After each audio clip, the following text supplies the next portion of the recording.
1927 තමයි ඊයේ ගුණසිංහ මහත්මයා පළවෙනි වතාවට මැයි දිනයක් කම්කරු දිනයක් මේ පොළවේ ස්ථාපිත කරන්න මේ පොළවේ පවත්වන්නේ.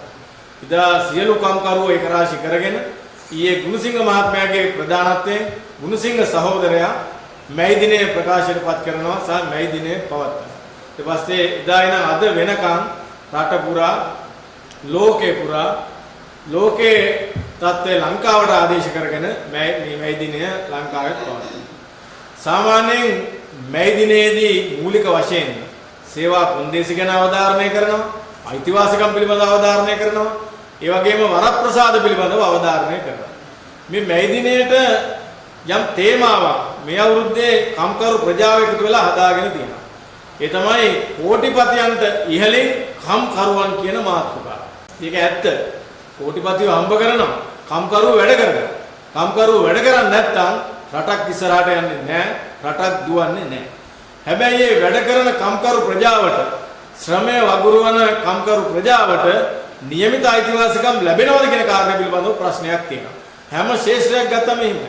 අද අධ්‍යාපන ශාස්ත්‍රය ගත්තත් එහෙමයි. ප්‍රවාහන ශාස්ත්‍රය ගත්තත් එහෙමයි. ඊළඟට සෞඛ්‍ය ශාස්ත්‍රය ගත්තත් එහෙමයි. සෞඛ්‍ය ශාස්ත්‍රයේ කාම්කරුවන්ගේ වෘත්තිකයන්ගේ උසස් වීම ටික නැහැ. හරියට ස්ථාන මාරුවක් දෙන්නේ නැහැ. සමහරවිට උසස් වීම හම්බෙන්නේ විශ්‍රාම ගියන් පස්සේ. ගිය සතියේ එහෙම කල්මුනේ සහෝදරයෙක් විශ්‍රාම ගියාන් පස්සේ අර ආමියකේ වගේ මරුණම උසස් වීම ගෙදරට ගියා වගේ තමයි උසස් වීම ගෙදරට ගියේ. එවැනි තත්ත්වයක් තමයි අද සෞඛ්‍ය ශාස්ත්‍රයේ උද්ගත වෙලා තියෙන්නේ.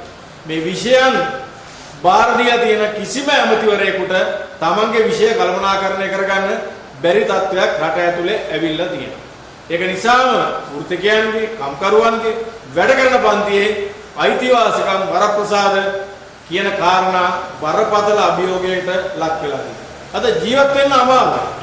අහස උසට බඩු මිල නැගලා තියෙනවා. ගෑස් මිල ඉහළට ගිහිල්ලා තියෙනවා. ඉන්ධන මිල දිගටම ඉහළට ගිහිල්ලා තියෙනවා. තවදුරටත් ඉහළට යමින් තියෙනවා.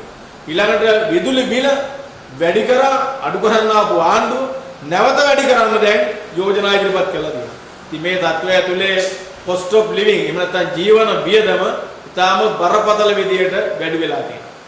මේ ආණ්ඩුව 2025 බජට් එකේ වැටුප් වැඩි කරනවා කියලා ඇස් බැඳුමක් පෙන්නලා වැටුප් ටිකක් සොච්චමක් වැඩි කරලා ඒ වගේම අනිත් පැත්තෙන් දීමනා කප්පාදු කරා. උසස් වීම ටික කප්පාදු කරා.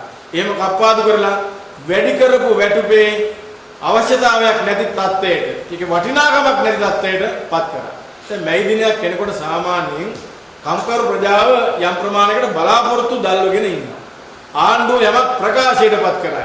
ශ්‍රමය වගුරුවන අපි වෙනුවෙන් කියලා. නමුත් මාලිමාව 2026 එහෙම ප්‍රකාශයක් කරන්න සූදානම්ද? එහෙම මුකුත් නැහැ.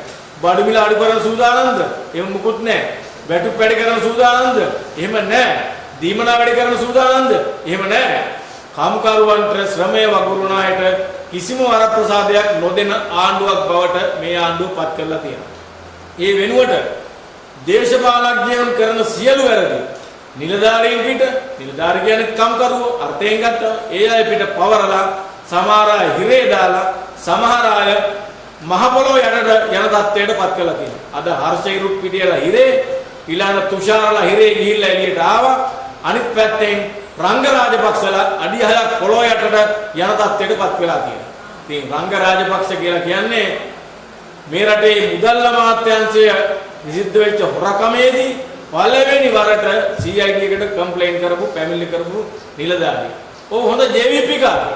හැබැයි හොඳ JVP කාර්යෝ ආණ්ඩුවට විරුද්ධව ගියොත් මහ පොළොව යටට තමයි යන්නේ කියන කාරණාව අද දිගින් දිගටම ඔප්පු වෙමින් තියෙනවා. මේක ඊටාම බරපතල තත්ත්වයක්. රාජ්‍ය නිලධාරී වැඩ කරන පන්තිය ඊටාම බරපතල විදියට සැලකිල්ලට ගත යුතු තත්ත්වයක් බවට පත් වෙමින් තියෙනවා.